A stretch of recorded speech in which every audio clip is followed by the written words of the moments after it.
Will be a question.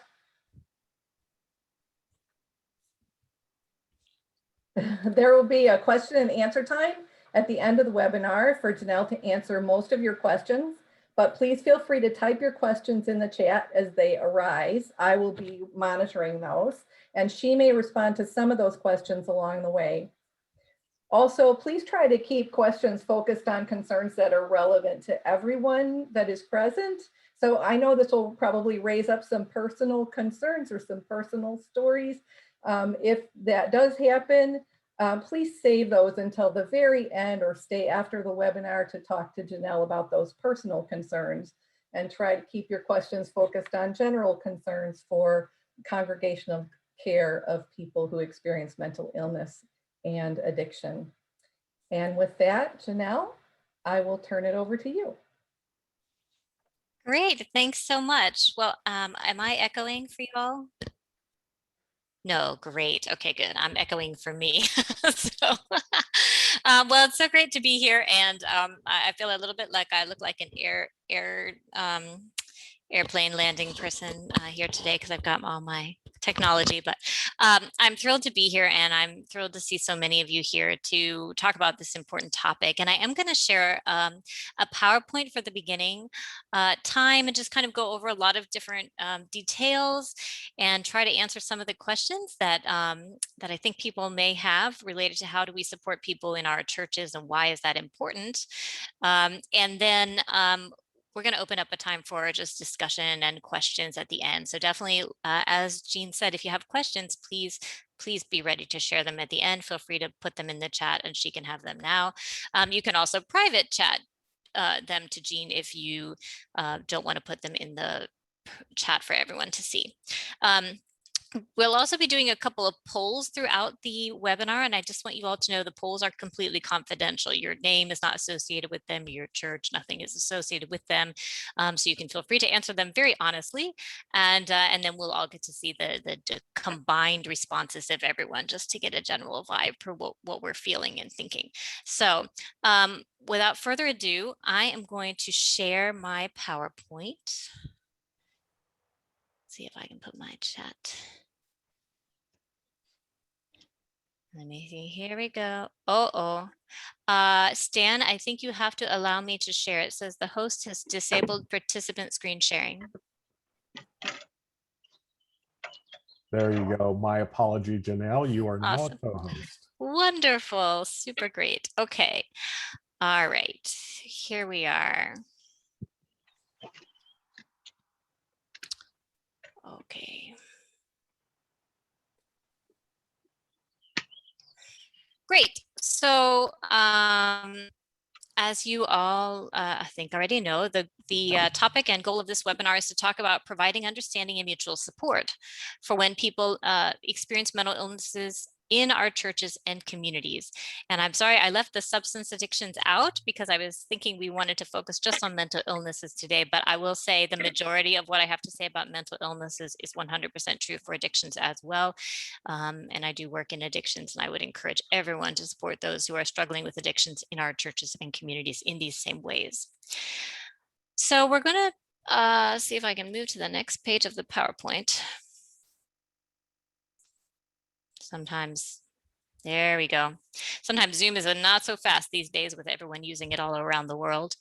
So this is me, and I just wanted to go over a little bit briefly, sort of like Jean said, about who I am. So I attend Laurel Street Mennonite Church currently in Lancaster, Pennsylvania, but I've worked sort of in a church leadership, served as a lay leader, deacon, and other things in various 5 churches in multiple states, and also on the mission field in the Dominican Republic.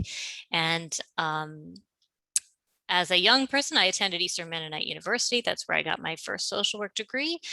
So I've kind of got the Anabaptist background going on there.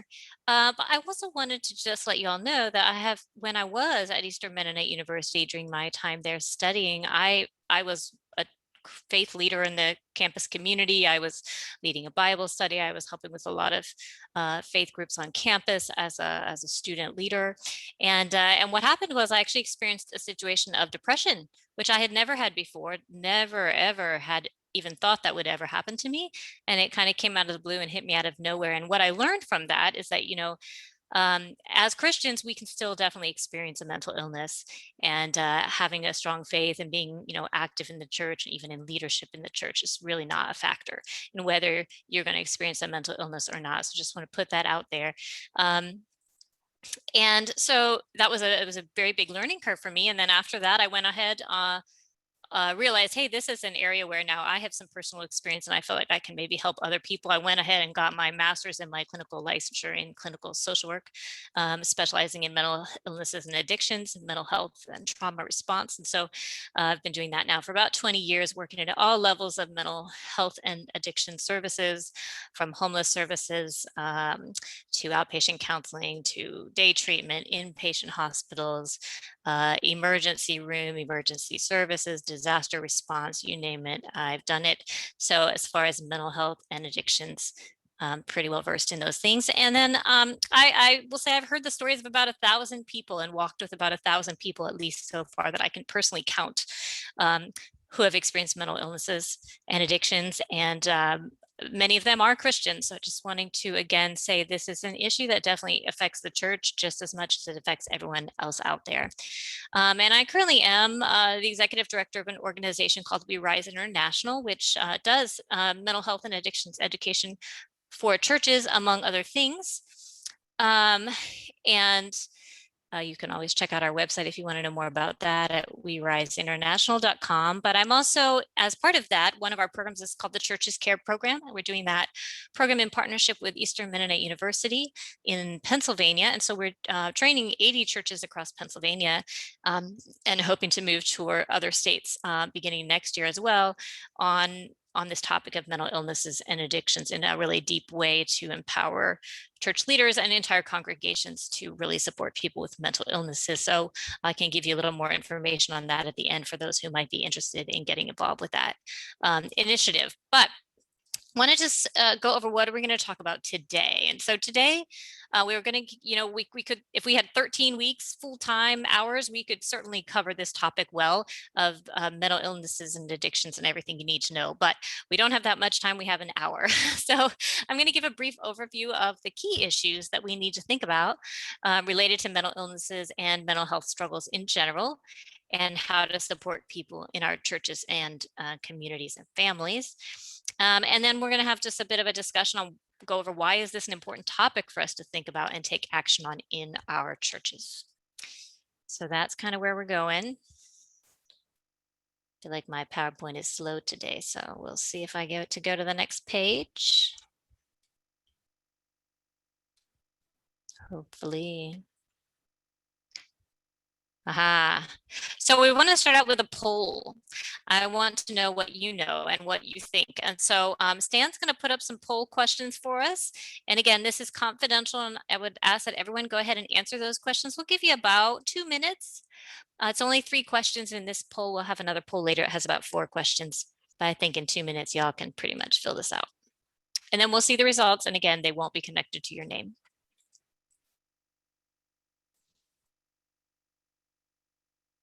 So if people are filling them in, keep on doing that, and we'll give everybody another minute and a half here or so.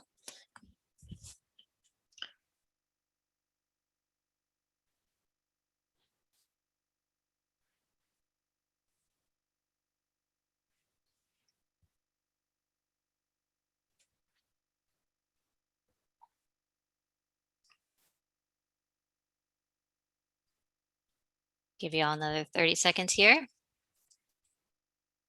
I see the numbers coming in. This is great.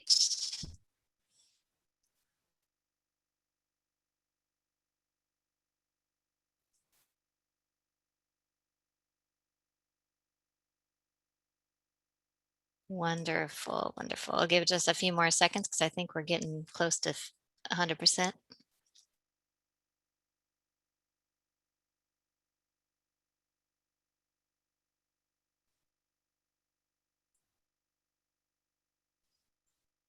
Yep, I think we're about there. So if you're still going, go ahead. I'm gonna in a second end the poll, and then Stan, if you I just want to make sure that everyone can see the results of the poll. Okay. Is there a better way to do that than me scrolling down through here?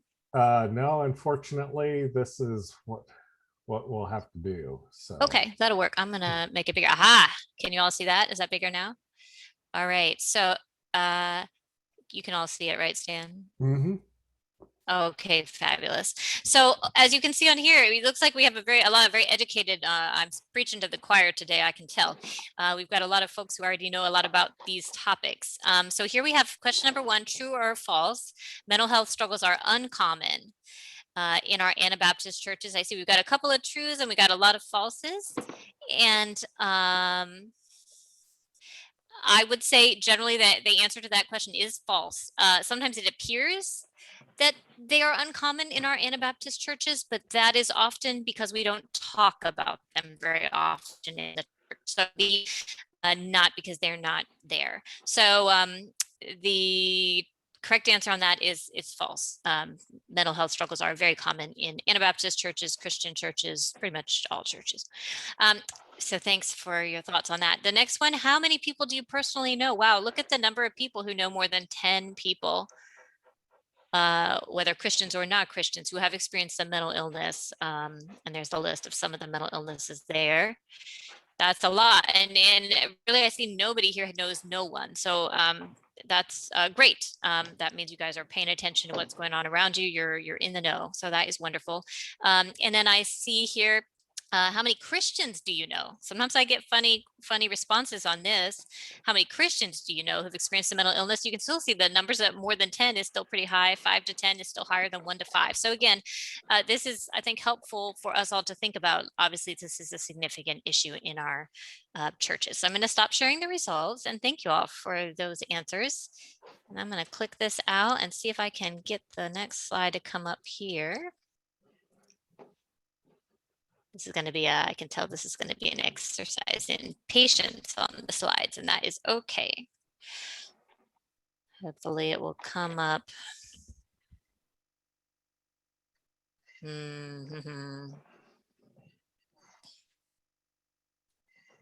Maybe not. Well,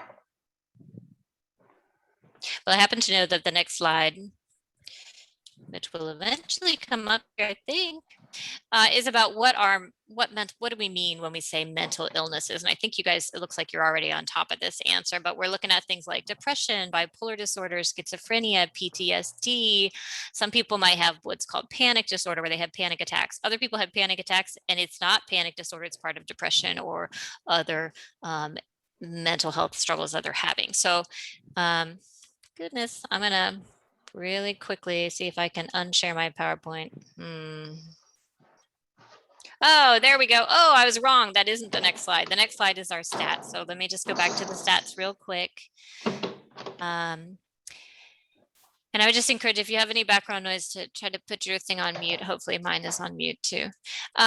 So mental health by the numbers, these are some basic numbers that you may already be familiar with. 1 in 5 adults, so adults are over the age of 18, live with a mental illness in the United States. And I'll tell you, those are 2019 numbers. They have risen this year as a result of the pandemic.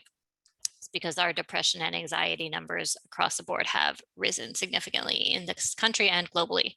Mental illnesses don't discriminate. You know, Christians get mental illnesses. We talked about that. Suicide is the 10th leading cause of death in the US, but I'll tell you, for young adults in their late teens and early 20s, suicide is the 2nd leading cause of death in the United States. So pay attention in your churches to your young adults and your teenagers. They're at high risk, and their risk has increased during the pandemic for suicide and suicidal thoughts. There's a large percentage of teenagers nowadays who have been reporting, even now at the end of the pandemic, that they're having suicidal thoughts every day. As a result of the pandemic. So just, it's important in our churches to pay attention to our youth groups, our young adult groups, and how everybody's doing there. Of those who have a mental illness in the United States, only half of the people with a mental illness receive treatment. This is a huge problem. And there's a lot of reasons for it. Sometimes people just don't even know what's going on with them. They don't know it's a mental illness. It's not diagnosed. They just know that they don't feel great and they don't know why, and that they've been feeling this way for a while. And they just don't know why. Many people don't actually get help for a mental illness until up to 11 years after they first start having symptoms, which is a real shame because they could have spent, 10 and a half of those years feeling a lot better. So, also, sometimes people don't get a good referral. And this is one reason, again, why we want to train churches, so that people can get connected to support and services and the help that they need more easily. And the reason for that is this last statistic here, that 25% of people who experience a mental illness say that the first place they reached out to for help was a local church, not a mental health or addictions treatment provider. 1/4 of the people.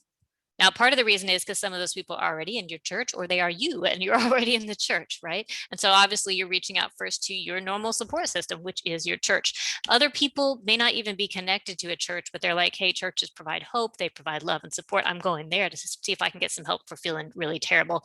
And they don't know they have a mental illness. And so if they go to the church and the church doesn't know how to connect them to support and services and how to provide support, they sort of fall out of getting support. So 25%. So we want to prepare the churches to be ready to respond to these needs. And that's a big reason why I do what I do these days.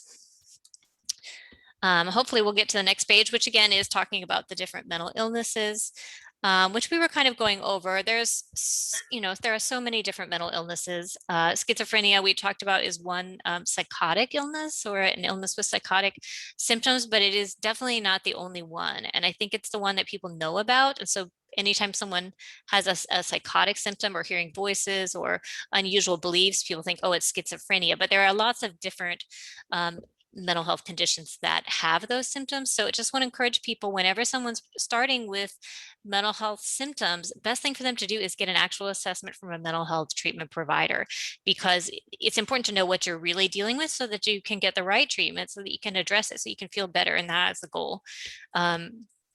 Some mental illnesses, which hopefully my PowerPoint will move forward here. Not sure why we're having this trouble.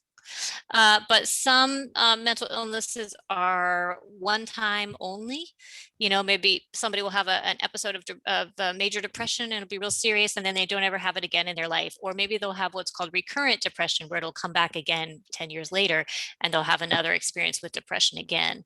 Other people have what we call chronic or persistent mental illnesses, which are things like bipolar disorder or schizophrenia, or schizoaffective disorder.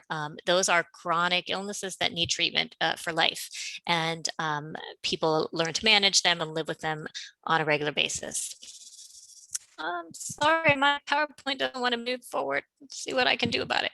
Well, while we're waiting for that PowerPoint to move forward, this is an important thing I wanted to talk about. And I think you guys are already knowledgeable and know this, but mental health struggles are not a thing that happens to other people, right? They are an us thing. They're something that happened to us in the church and to our families and our loved ones. And I don't know how many pastors I know who have depression and anxiety, but quite a few. So it doesn't, your spiritual walk is not going to protect you necessarily from a mental illness, but it certainly will be an important support along the way. So here again, these are what we were just talking about. These are some of the mental illnesses, and I was just going over this. And again, just going over that sometimes they're a single episode one time, sometimes it's recurrent, where it's going to happen more than once. This is often the case with depression, or chronic and persistent, where you do have to learn to manage the symptoms over time, just like you would have to learn to manage diabetes symptoms or asthma symptoms or epilepsy symptoms for the rest of your life, potentially.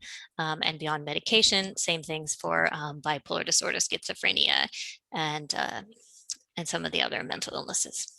All right, so these are, it's hard to see maybe all of my slide here, but I think you all already probably know this, but key causes that there have been, oh goodness, hundreds and hundreds of studies have been done. And the key causes of all mental illnesses are the same. They are genetics, your environment, and stress, and they all cause changes in your brain, which is why it says changes there. And so whether even it's a temporary period of depression, like I had in college, causes changes in your brain. And that's true for all of the different mental illnesses. And so your brain perceives the world differently during the period of the mental illness. And that's why you get the symptoms that you get, that you're experiencing. So just noting, sometimes you can change your environment. Sometimes you can certainly change your stress level theoretically, but you can't change your genetics. So this is another reason why it's important to remember that mental illnesses are not all preventable. You can prevent some of the causes of mental illness to try to prevent mental illnesses. So there's a lot of hope there, but some people are going to get a mental illness no matter how stress-free their life is, because they have that genetic predisposition to it. If I can move to the next one. Now,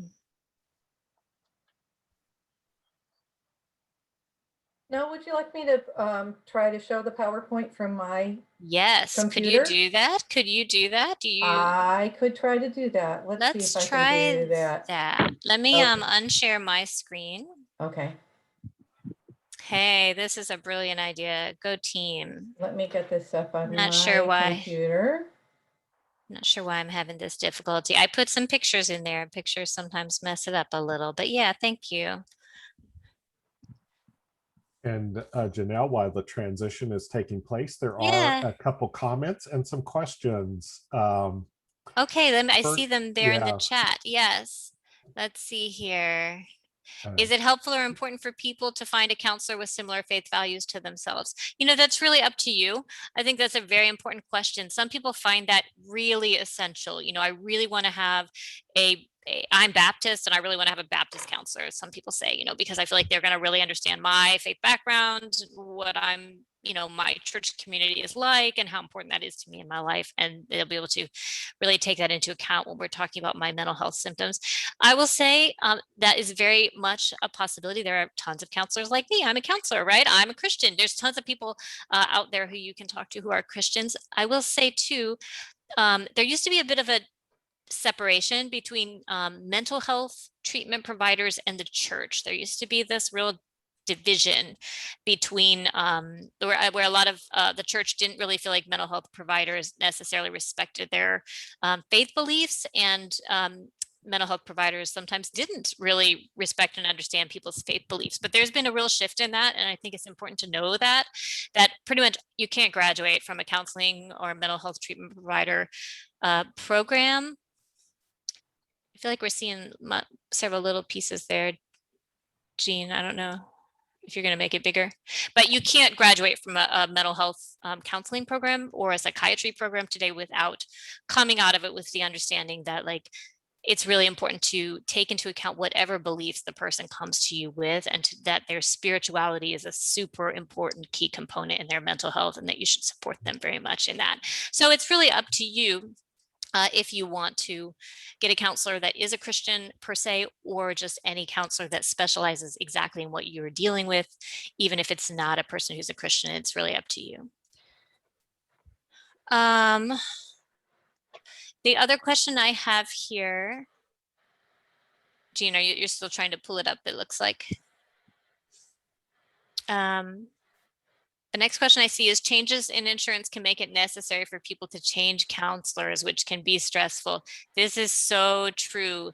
This is so true. And this is really something that as churches, we actually have a lot of clout. We're large groups of people that we really could be advocating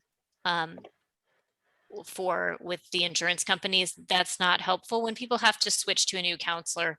And there are things that could change in the insurance system to not make that necessary. But yes, that is something that does happen now. So it's good to try to find a counselor that takes your insurance and that you like, and that really gets you at the same time, and then try to stick with your insurance company for as long as you can, because when you switch insurance companies, you're going to have to potentially switch counselors as well.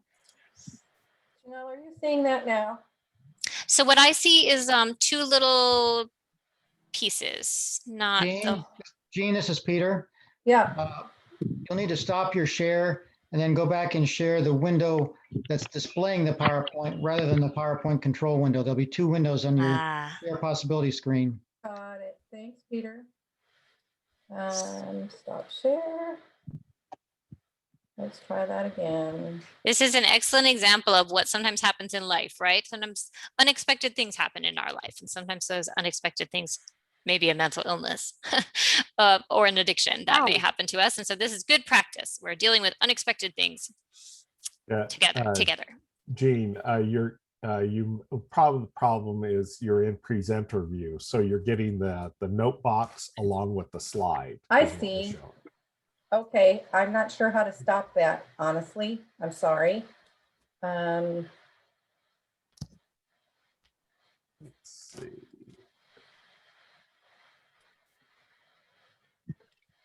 I don't see something that says stop presenter view. So let me try again. While she's pulling that up, if anyone has other questions or thoughts to share related to what we've already gone over, feel free to jump in and put them there. And then we'll move forward.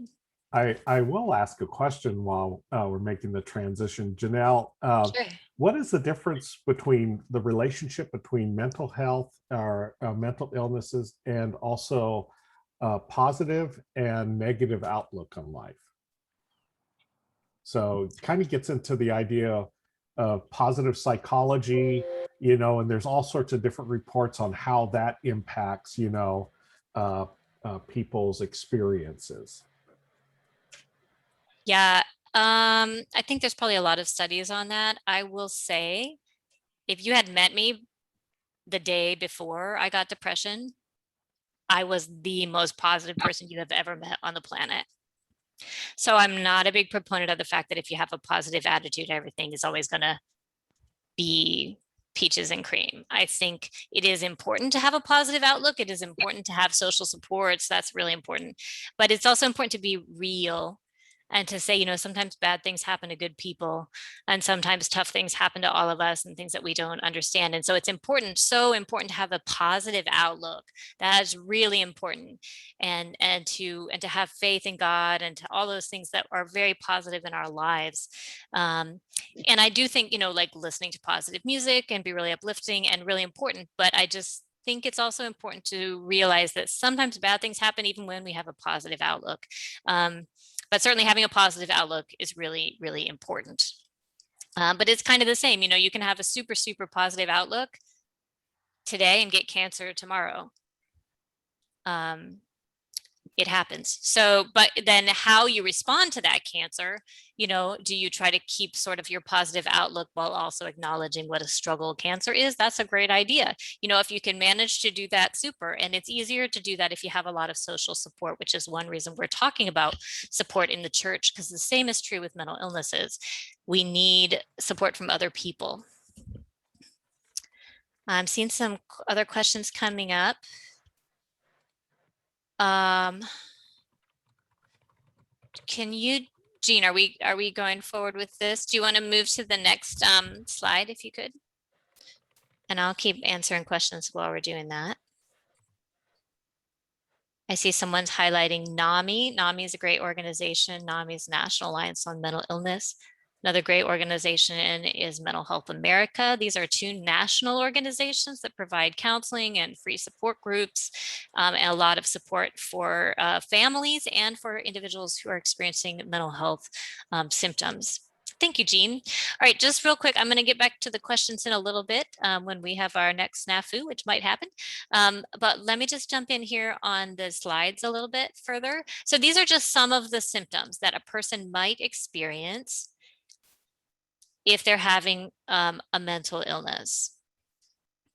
Now, no one's going to experience all of these symptoms because honestly, what I did is I pulled symptoms from mental illnesses all across the board, from depression, from panic disorder, from PTSD, from schizophrenia, bipolar disorder, and lots of other mental illnesses. And so, but these are the kinds of things that if someone is having these symptoms in your church or your family or your life, and they're, you know, you can see them struggling, this is the time to be sort of like, oh, this is a red flag. Maybe something other than just a bad day is going on.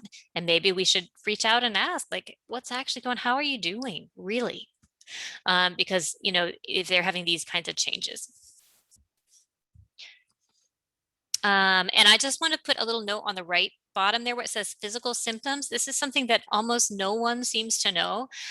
100% of mental illnesses have physical symptoms.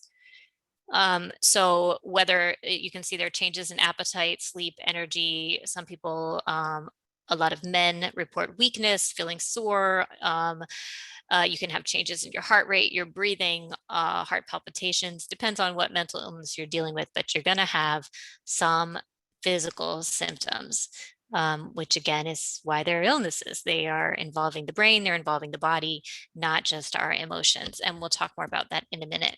I did see someone popped up a question about, is ADHD a mental illness? I would say ADHD is a developmental disability, or a disability that starts in childhood. It's often called a disability of childhood, but actually ADHD strongly affects adults as well. So it's more of a learning related attention and hyperactivity disability that people experience, rather than what I would specifically call a mental illness. But it is categorized, those developmental delays and developmental and disorders of childhood, as they're called, are categories along with mental illnesses sometimes. It's a good question. Can you go to the next slide, Jean? And I know there's other questions in the chat, and we'll definitely get back to those. I think we've already covered this, but I just, again, wanted to remind people that mental health struggles are not prevented by having strong faith. I saw someone had put the question in the chat about, you know, what are some of the main causes of depression in pastors? You know, it's the same thing that causes depression in anybody else. It's the genetics, it's the life stress, it's the experience that they're experiencing in their life. And again, obviously, we believe that our pastors obviously have strong faith. So again, just another reminder that mental illnesses are not affected or not prevented completely by having a strong faith, just like medical illnesses are not prevented by having a strong faith. But just like medical illnesses, having a strong faith and having a church support system is extremely helpful in walking through those struggles together. And, you know, there have been some studies that have shown that certainly people who have a church community are a little bit less at risk for some mental illness symptoms that they might otherwise be more at risk for, simply because they've got sort of both the spiritual support and then that social support going on at the same time, which a lot of people who are not involved in a church community do not have, which is another reason why, again, the churches are the place to be addressing and supporting people with mental illness, because we are the ones who have that support system, that built-in support system and spiritual supports as well. So it's a great place to be in the church. Can we move to the next PowerPoint page? Okay, so I think we all know that this year we've had a pandemic. And so obviously there are some more additional mental health struggles and needs that people across the board in our churches and our communities, our families and our lives are having more even than usual. As I noted, you know, suicidal thoughts among the young population has really risen. Depression and anxiety among adults rose super, I think it was 40% of US adults were reporting depression or anxiety that was clinical, so able to be diagnosed as a mental illness at the point about partway through the pandemic. So it really, our numbers rose this year. So just going on to the next slide, how do we think about that then in the church when we're thinking about mental health? We can see here all of these people, right? We can just think about the categories that they're in and the life changes and stress that has maybe happened to them. All of these people are highly at risk for sort of trauma and loss that they've experienced during the pandemic. You know, retired people, a lot of older folks have died during the pandemic. They've lost friends, loved ones. It's been a stressful and scary time because retired folks are most at risk.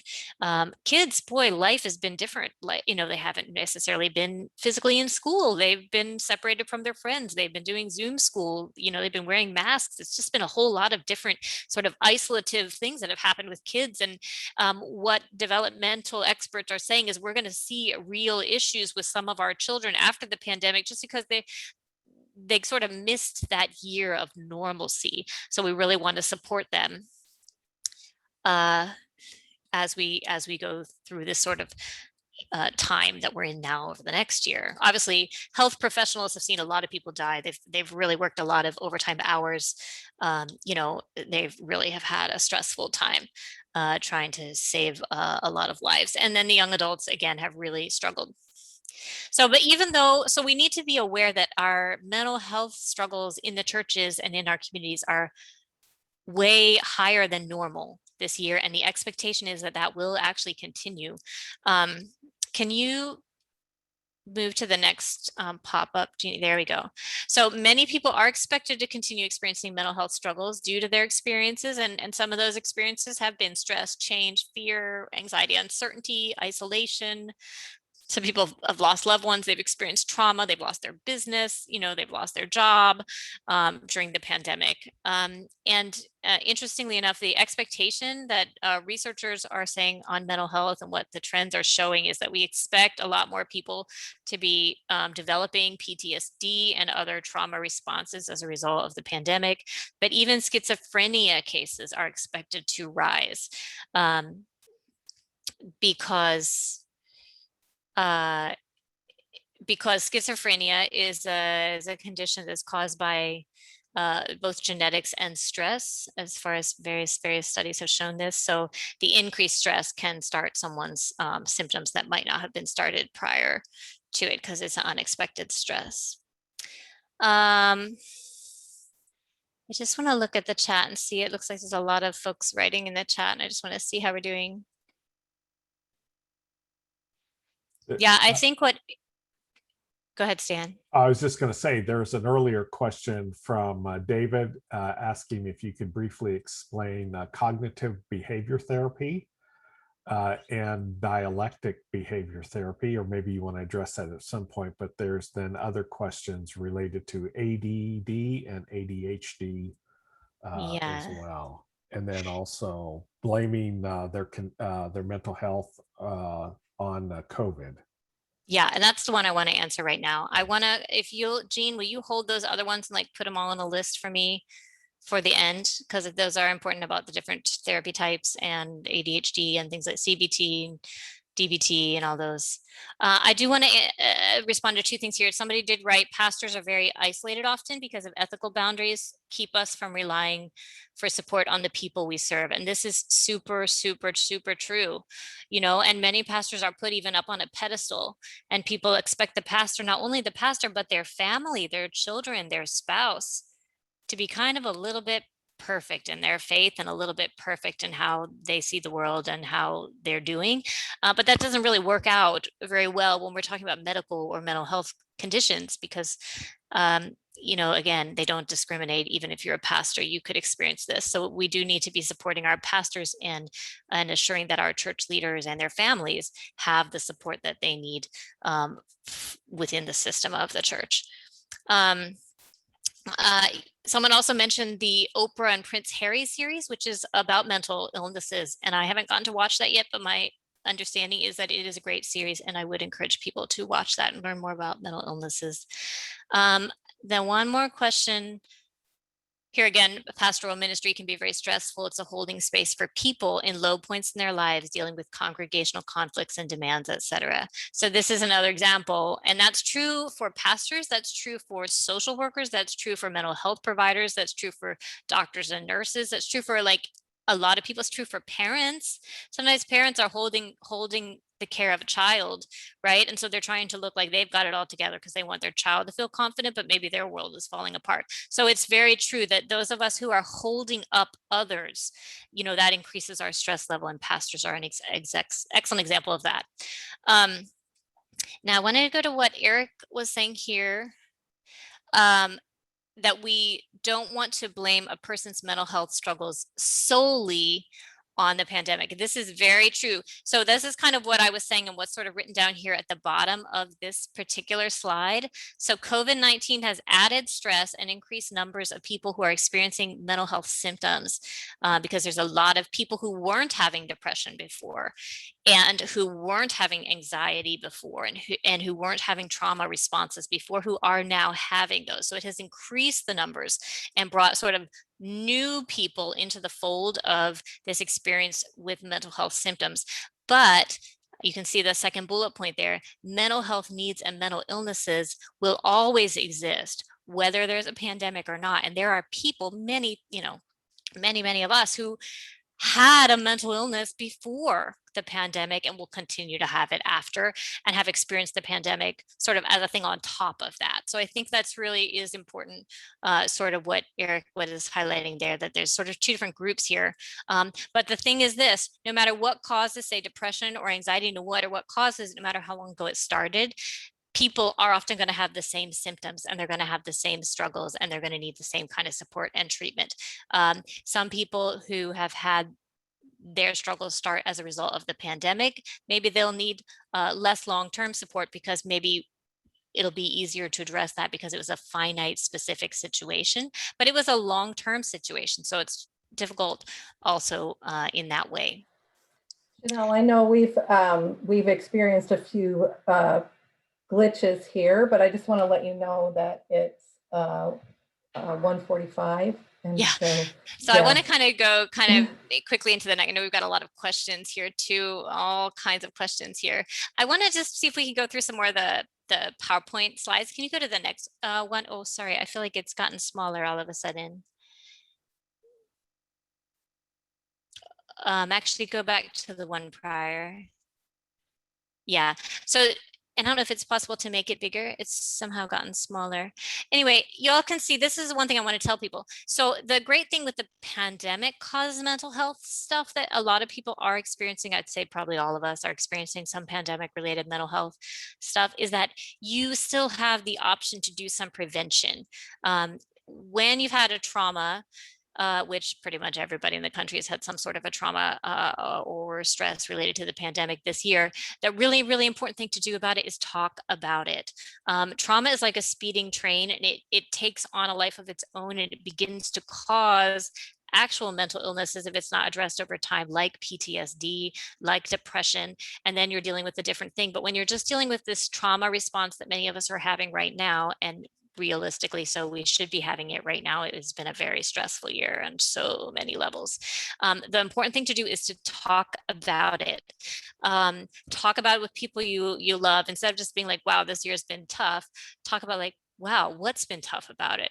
How did it affect me? And now, how are we feeling how were we feeling then? How are we feeling now with the new vaccine? And how are we feeling? And just talk about these things. And this is a great thing to do in the church if you have a small group, if you have a Sunday school class, because what that does is it begins to stop that trauma train, because you're not just letting the train continue on its own, you're talking about it, and that slows down the train. So just encouraging churches is a good place to be talking about, how has this affected us? How do we feel now? And how can we start to support each other and feel better? Can we go to the next slide and do the next poll real quick? Maybe Jean, I don't know, maybe we might have to skip the next poll. Let's do the next poll real quick, actually. Can we quick stand? I'm going to give you all just like a minute and a half to try to answer these poll questions, because I think they're important. So go ahead and see if you can do that.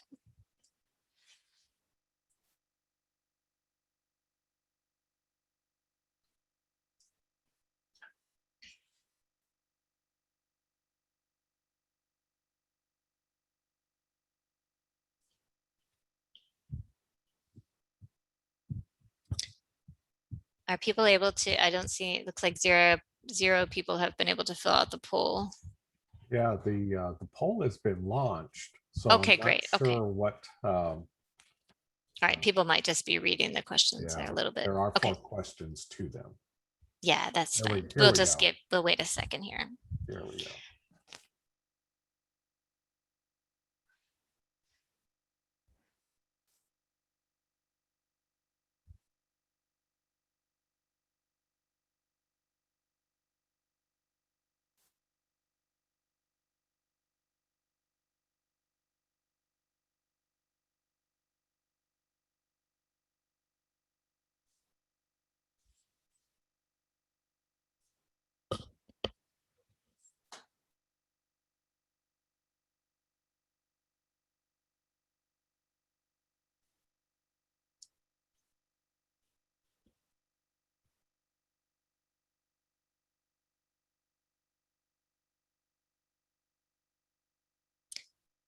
All right, I'm gonna give it just another 20 seconds.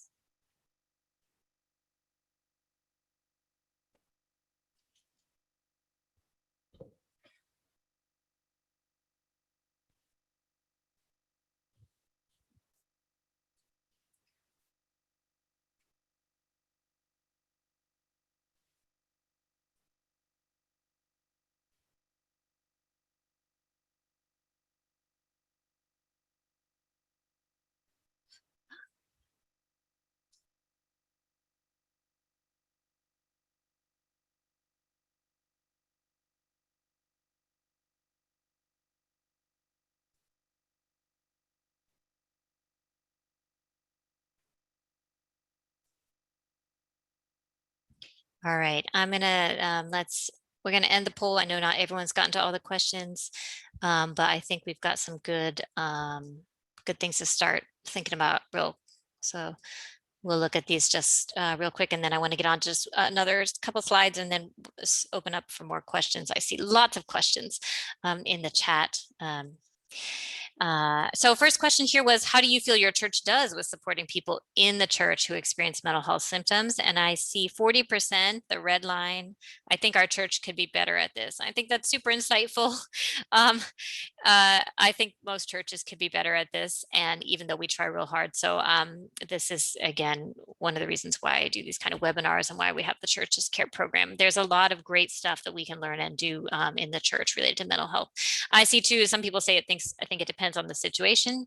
How the church responds, I think that's true. And we do have someone here says, we do a great job, and the same 11% say great job, and 11% say, I think some people have felt unsupported or hurt in our church. So just thinking about, that's the same number on both sides there.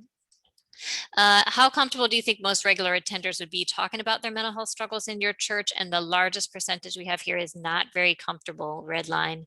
These topics are rarely openly and supportively discussed in our church.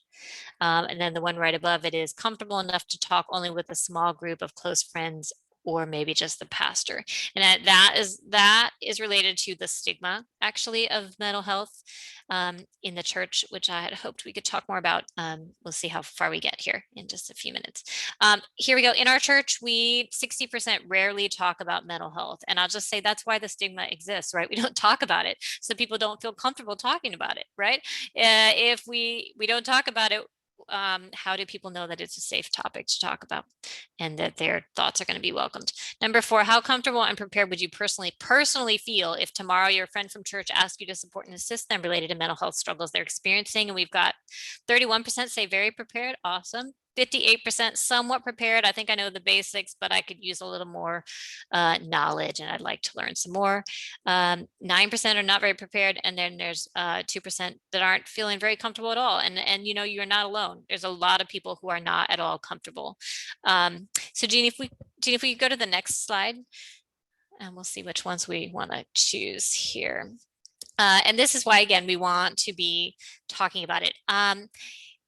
If you just look down here at the bottom, in a 2013 study, which I don't think those numbers have changed that much, honestly, since then, 55% of people who were surveyed who did not currently attend a church said that they did not think a church would welcome them if they had a mental health condition.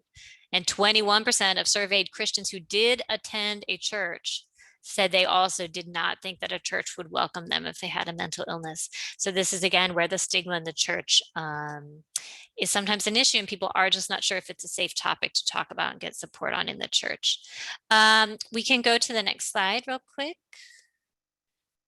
I know we want to stop here. There's so many questions, but can we go? Okay. So here, just real quick, what kind of support is needed? So first of all, we already mentioned that people need different kinds of support. We all do. When we're having a medical condition, it's the same true when we're having a mental health condition. We need that emotional encouragement support. People are having physical medical symptoms. They need linking to counseling and sometimes medication. And that's an important thing for us to be helping them connect to.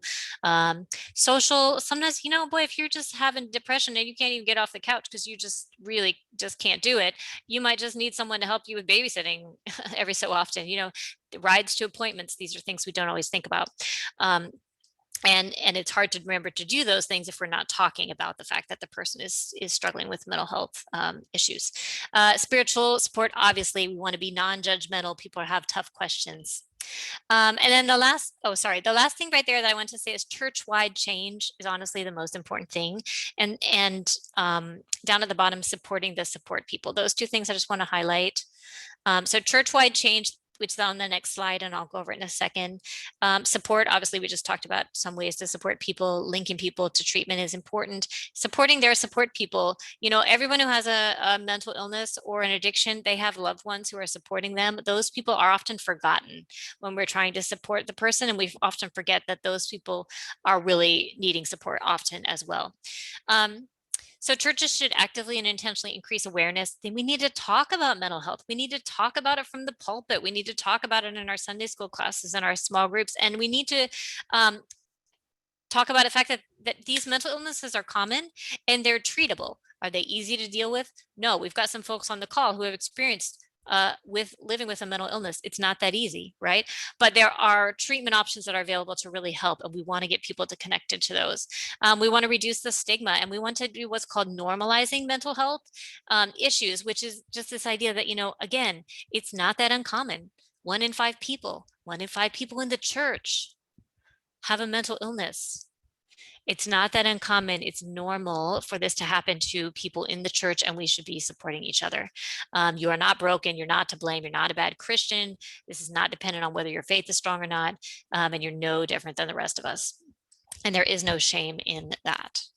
And then just making sure resources are available. You know, people are like, oh yeah, there's totally counseling available in our community. But then when I ask people, well, do you know how to refer someone to it? People tend to look at me blankly. So we want to know how to refer people, and we want to actually be doing that, connecting people when they need support inside the church and outside the church. Can we go real quick to the next couple slides and let me see what's on them? And then I think we'll have to just I'll just stop with this last one. So mutual support, what does that mean? Mutual means we're in it together. It means we're a team. It means we are equal. So if you're helping someone, supporting them, walking with them because they have a mental illness right now, or they're having a mental illness struggle, just remember tomorrow they're going to be supporting you in something else. If it wasn't yesterday, they already did. You know, it's a mutual support in the church. We all have issues and struggles and medical things that we deal with, and we all need each other's support. And then support on the right, you can see these are some ways to do it. Become knowledgeable, pay attention, reach out, ask directly, how are you really doing?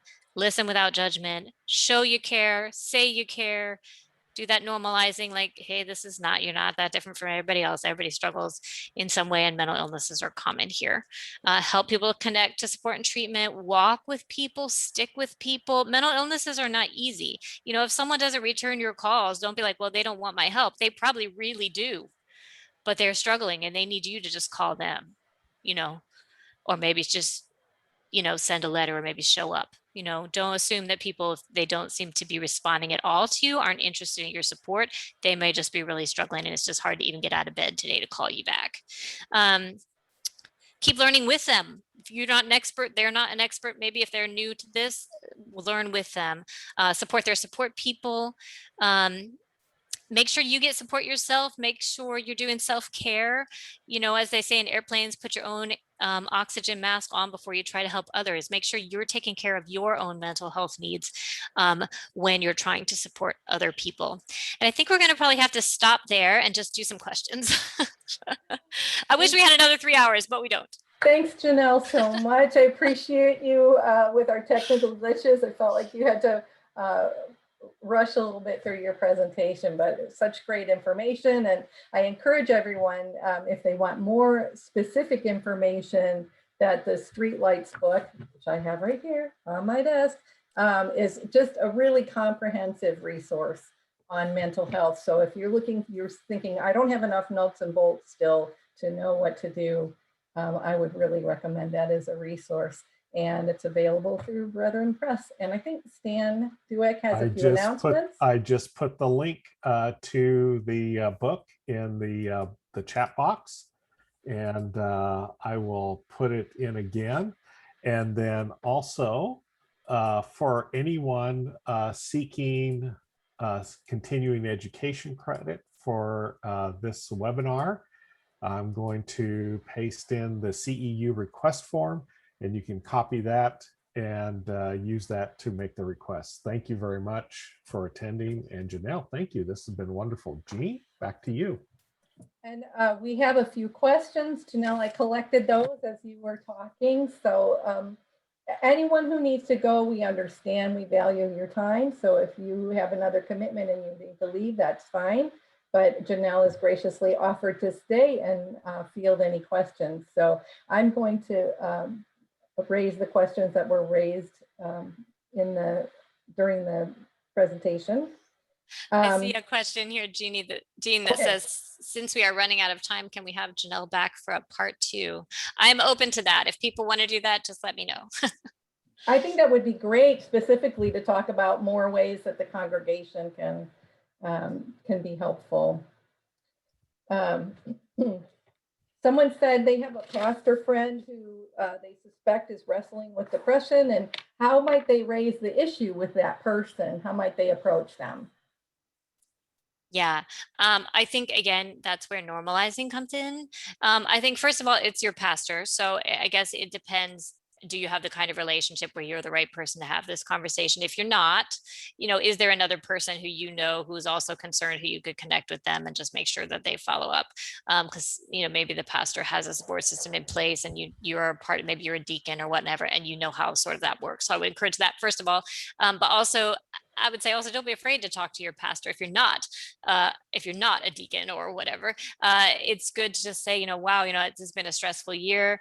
I feel like, a lot of people are struggling. How have you been doing? I mean, I can just imagine as a pastor that this has been a really tough year. You've probably been carrying a lot of people's burdens. How's that stress going for you? Because boy, for me, it's been a real doozy. Just normalize it, put it out there. Be open and direct about it. And they may not feel comfortable because they're your pastor. They may be like, oh, I don't know, I shouldn't really share this. I hear that sometimes from pastors. But then you can always say, if you feel like you are struggling, I hope that you do have someone to talk to, and just put that out there as a reminder to them if they don't seem open to talking with you. Someone asked, how can pastors develop a good list of referrals? And another person responded to that by saying one of the things they do is encourage the person to make the call to their insurance company to explore their options through their insurance, and also to go to their EAP, Employee Assistance Program, is another place. But it was noted that sometimes it can be hard to find good mental health care. Yes. So how can pastors develop that referral list for their congregations? Yeah, it's a really, really important thing. And that's something we really encourage churches to actively do when they're involved with the Church's Care program, is to have a list, because every community has different resources. I will say one nationwide resource is psychologytoday.com.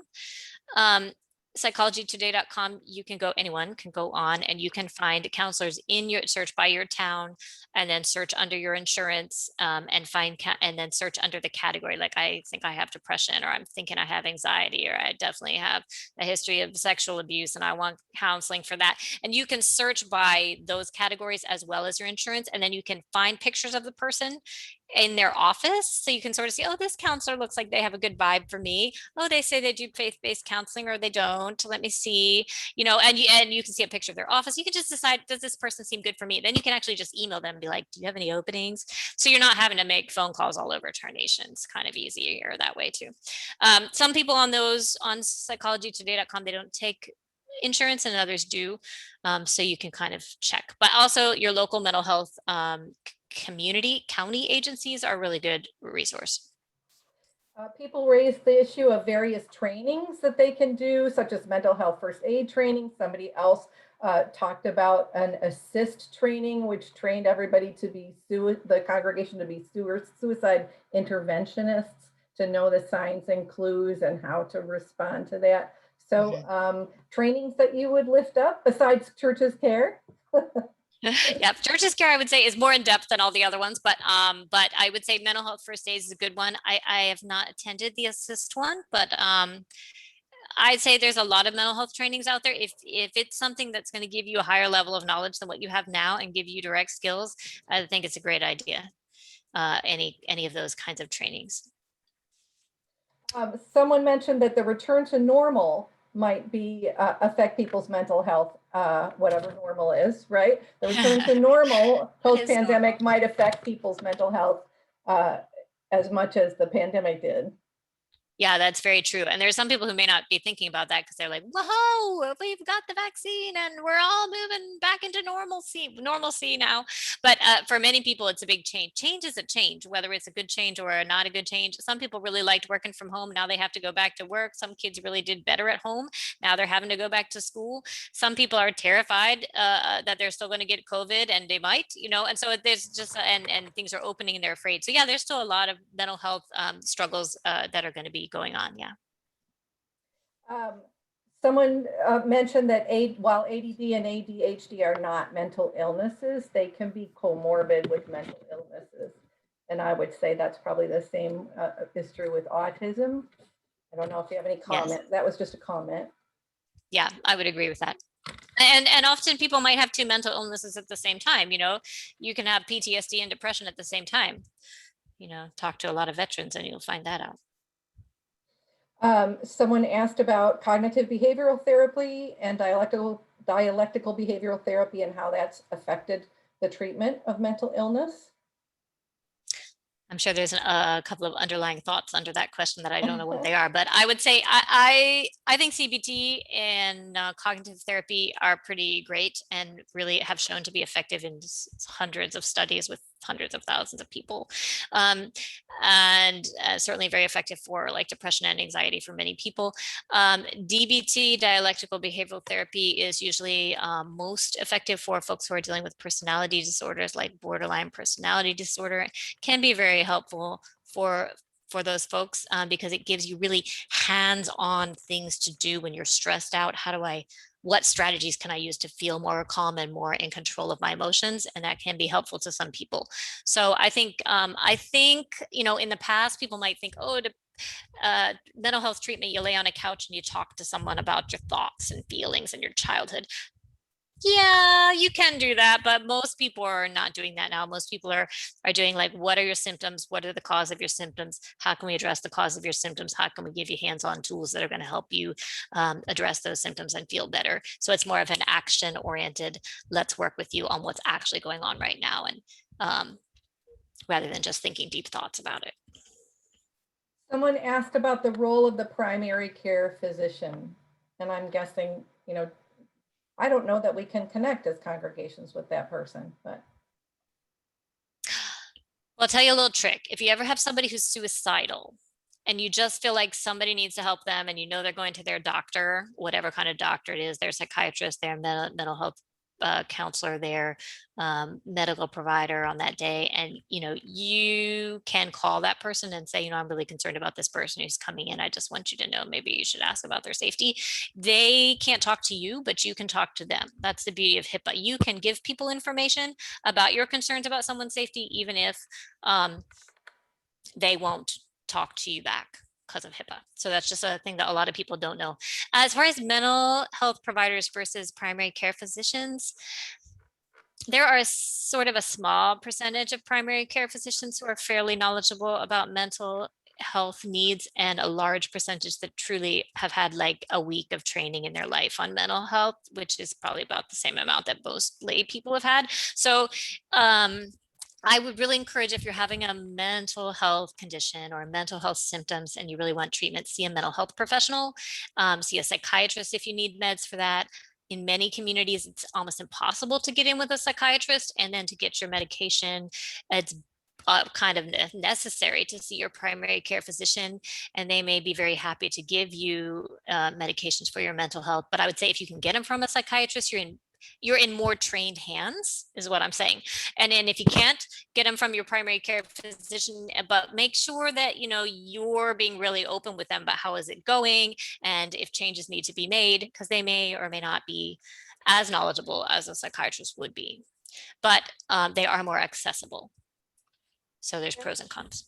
I'm going to take one more question. Someone asked, what are some ways to help family members of a person with a mental illness understand that they need to seek out professional help for their family member rather than trying to fix them on their own? Oh, that's a hard one. I mean, and that's a hard one for a lot of people. A lot of people are like, oh, it's just their personality, or it's just they just make bad life choices, or they're just not spiritual enough, and they come up with a lot of like sort of it's based on a lack of understanding. Oftentimes I find people don't understand what causes mental illnesses. People don't understand what the actual needs are of the person, and so they're just trying to do it within the family as best they can. So sometimes I find education is really helpful, just giving examples, like I have a sister who also experienced this, or I personally have experienced this, and what has been helpful to me is getting counseling, and the reason it's been helpful to me is this. And I really would love to talk to John about that, and to share with you some of my experiences, or connect you. Just I think sometimes people need education. It's not usually that people are trying to not be helpful to their loved ones. It's honestly that they just don't know how best to do that. There are some resources on my PowerPoint which I'll be glad to share. Yeah, we'll send a follow-up email to everyone who registered with resources. Janelle has said that she's willing to share her slides. And so we'll send all of that information to everyone. Thanks so much, everyone, for your attention and for your kind and engaged questions. I really appreciate it. And Janelle, really appreciate you sharing your expertise and wisdom with us. This is such a great need in our congregation. And obviously people are really hungry for more information to know how we can practice mutual care with one another when we experience mental illness. Yeah. So yeah, thank and you I'm so just much. I'm thrilled that so many of you are interested in this topic, and certainly be glad to come talk about this anytime, anywhere. So just let me know. But yeah, I'm just thrilled that this many people are here, because in the past it's been sort of a really difficult topic to get people to come talk about. So I'm just thrilled to have everyone here today. Well, I think 2.0, mental health 2.0 is in the works here. So look forward to seeing everyone for that next discussion. We'll take it further. Bye-bye, everyone. Thanks so much. Bye, everyone.